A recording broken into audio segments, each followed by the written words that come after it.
Imagine walking down your own dimly lit hallway on just a perfectly ordinary evening. Right, just a totally normal night at home. Exactly. You're just heading to the kitchen for a glass of water, and the house is dead quiet. You look up and you see a figure standing ahead of you in the shadows. Oh, that's immediately terrifying. Right. But it gets worse. Because it has your exact height, it has your exact posture, it walks with like your exact gait. Yeah. And before you can even really process what you're looking at, the realization hits you like a physical blow. That isn't a mirror, that's you. Wow. Yeah, that's chilling. And the feeling bubbling up in your chest isn't curiosity, it's this cold jolt of primal dread. It really feels like a message. Welcome, listeners, to another My Mind MashUps deep dive, where we unravel mysteries, spark curiosity, and make sense of complex ideas together. Don't forget to like, share, and subscribe if you enjoy content that makes you think. It really is the ultimate terrifying encounter, because for centuries we thought seeing your double meant you were going to die. Right, the classic bad omen. Exactly. But as medicine and neuroscience advanced, we realized this monster isn't supernatural at all. It is a very specific glitch in how the brain builds your sense of you. Okay, that is fascinating. Yeah, so our mission for this deep dive is to trace this phenomena through 4 specific lenses. We're going to look at folklore, literature, clinical testimony, and finally, neuroscience. Awesome. And by doing that, we are going to discover that all 4 lenses are actually describing the exact same core terror.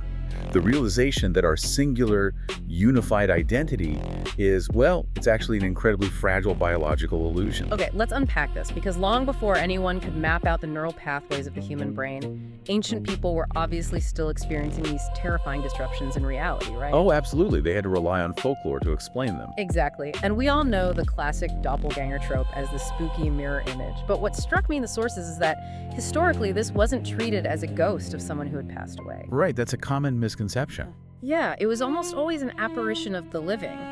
And seeing it was considered an omen of extreme danger or impending death.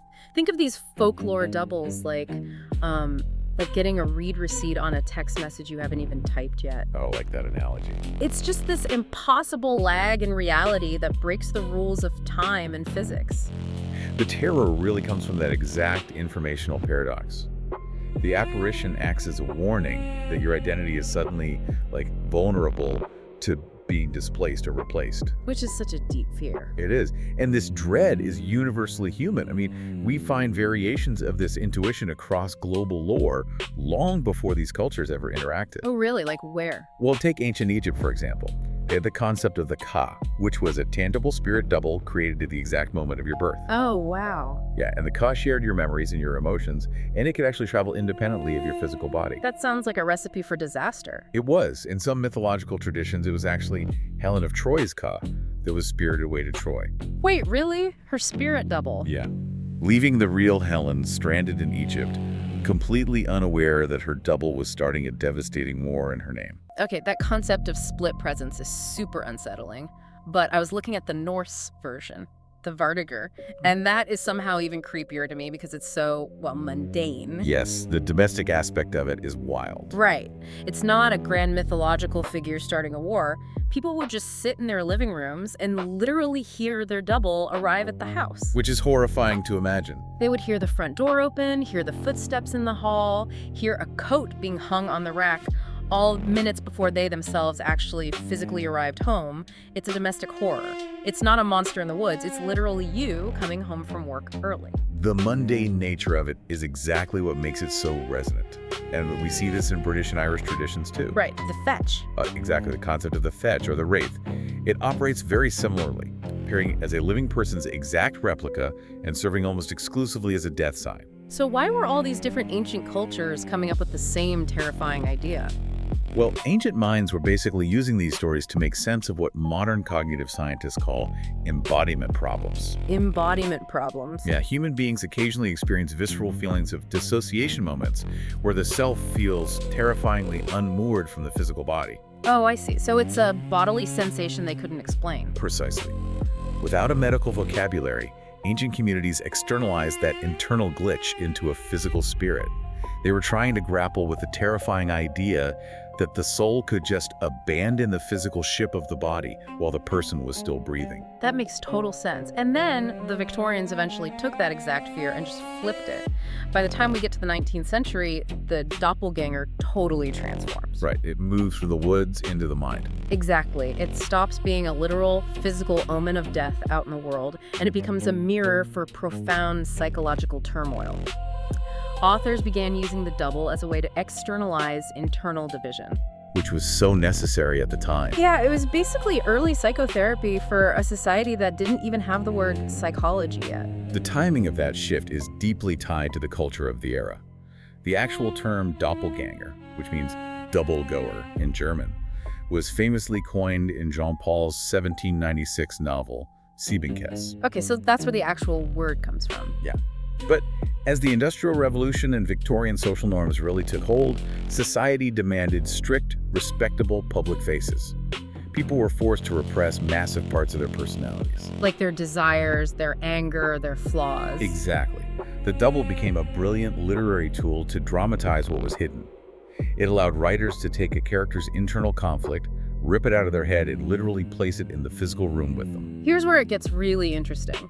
Because these authors deployed the double in incredibly specific ways to deal with different types of social anxiety. They did. You have Edgar Allan Poe's story, William Wilson, where the double acts as the ultimate, inescapable conscience.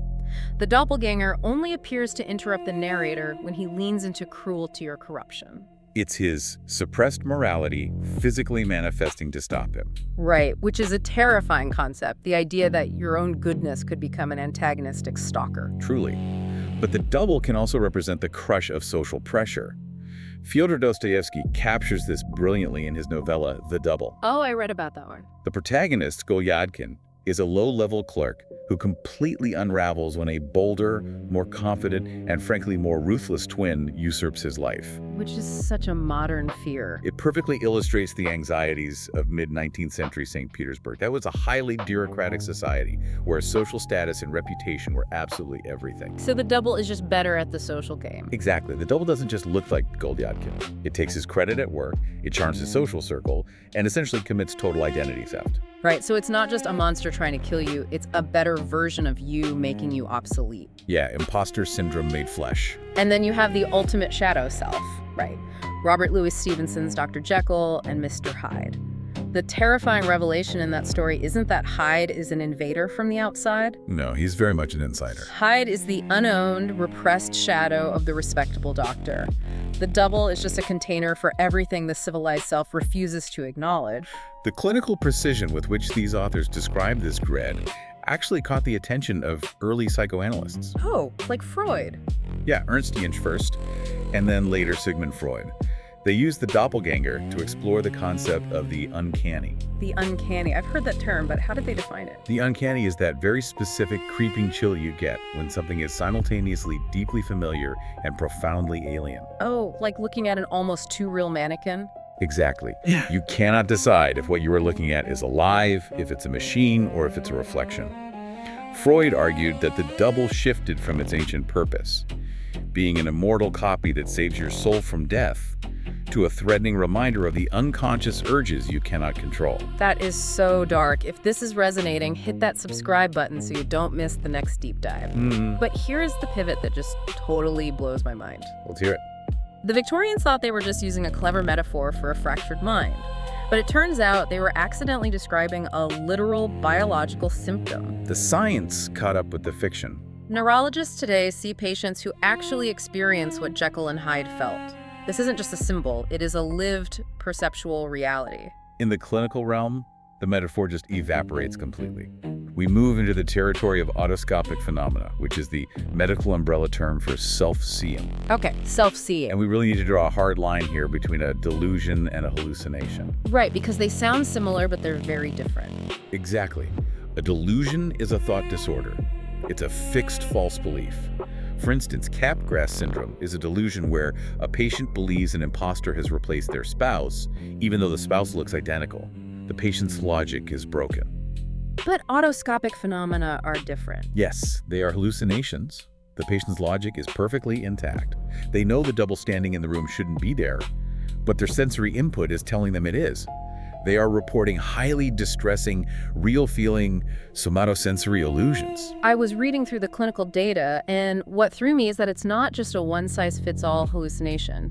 The brain misfires in very distinct ways depending on the patient. There's actually a spectrum. Right, you have some people who just see a clone standing in the corner, but then you have people whose literal point of view detaches and floats to the ceiling.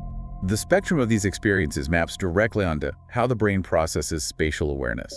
There are basically 3 categories. Okay, let's go through them. The first category is the autoscopic hallucination. This is exactly what you described.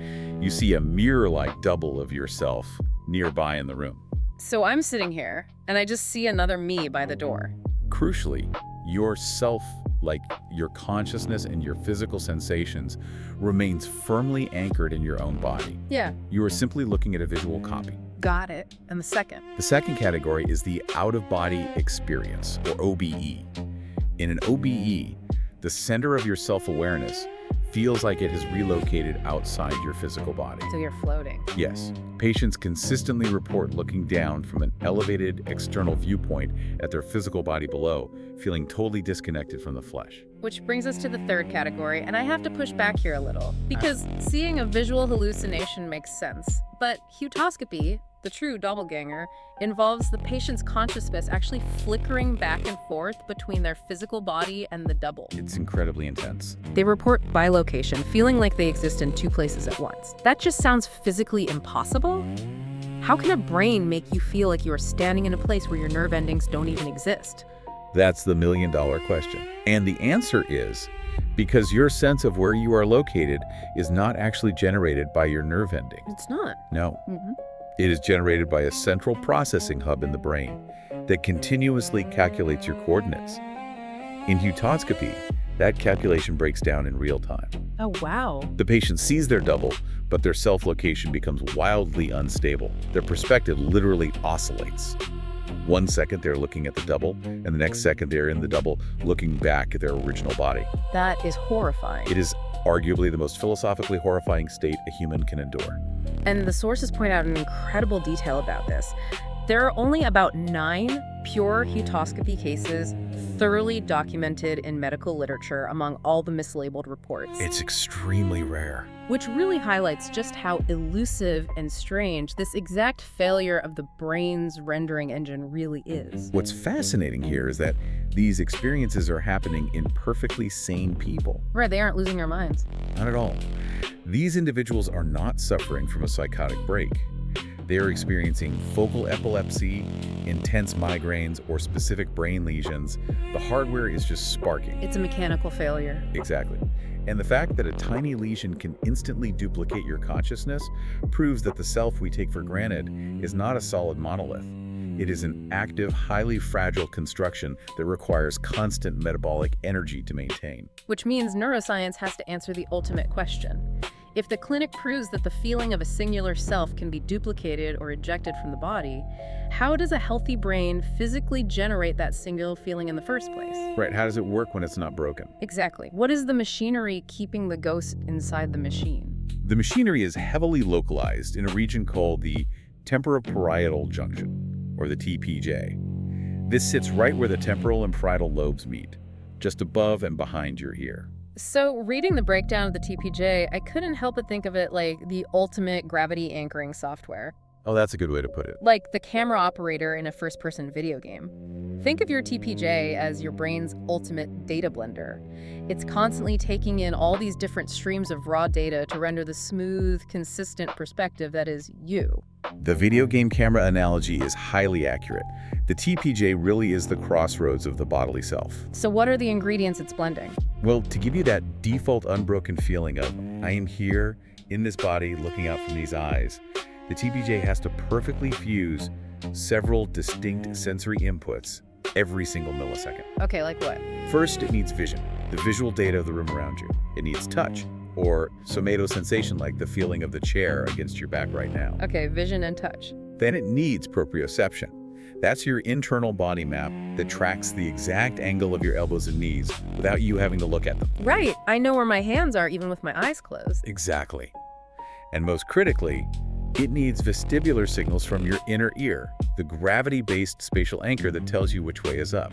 So if the camera operator is relying on all those feeds, what actually happens to cause the doppelganger glitch? The glitch happens when the feeds violently disagree with each other. Oh, a conflict. Right. Imagine a patient having an epileptic seizure near the TPJ. The electrical storm disrupts the vestibular system. Suddenly, the inner ear is screaming to the TTJ that the body is falling backwards or floating upwards. But the body isn't actually moving. Exactly.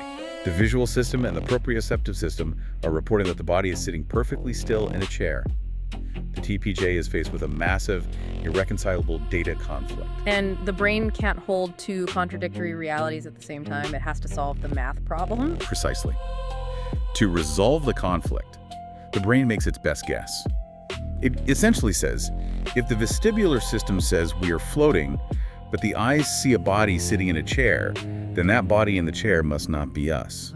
It projects your self-image out into the room to make the conflicting spatial coordinates match up. It panics and renders a second avatar to fix the math. Yes. And modern lesion network mapping has actually pinpointed which parts of the brain cause which specific type of ghost. That's incredibly precise. If the electrical disruption happens in the right occipital or precuneus regions, which handle heavy visual processing, you get purely visual autoscopic hallucinations. Camera stays in your head, but it renders a copy of your body in the corner of the room. But if the damage occurs in the left posterior insula or the inferior frontal gyrus areas that are deeply tied to agency, language, and interoception. Right, which is the internal emotional feeling of the body. Yeah, that is when you get heautoscopy. That is when the camera operator loses track of which avatar is the player character. It's terrifying. The hardware that tells you what thoughts and sensations belong to you completely crashes, leading to that horrifying blending of self and other.